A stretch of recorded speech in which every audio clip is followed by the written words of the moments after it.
An accidental success. It is a hot August evening in 1853. George Crumb is working at a restaurant in Saratoga, New York. He is the chef, and he is very tired. He looks at the clock on the wall. It is 8 o'clock. 1 more hour, George thinks. Then I can go home.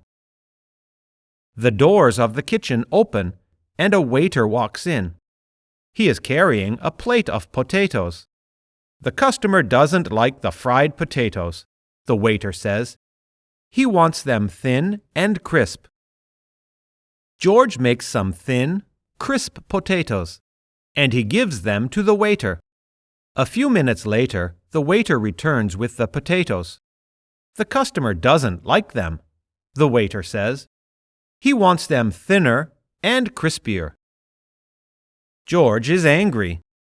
He cuts 2 potatoes into paper-thin slices.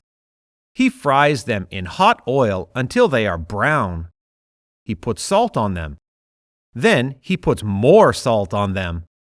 "Here," he says to the waiter. "Extra thin, extra crisp potatoes. Extra salty, too." After the waiter leaves, George thinks about the potatoes and smiles. They are too salty and too brown. They are also too thin. It is impossible to eat them with a fork. A few minutes later, the waiter walks back into the kitchen with an empty plate. He loves them, and he wants more, the waiter says. Everybody at his table loves them too. George begins to make thin, crisp, salty potatoes at the restaurant every evening. They are a big success. A lot of customers come to the restaurant. 5 years later, George opens his own restaurant and makes the potatoes there. Chefs at other restaurants begin to make the potatoes too.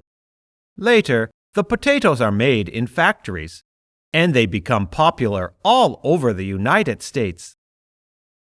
Today, George's potatoes are popular all over the world.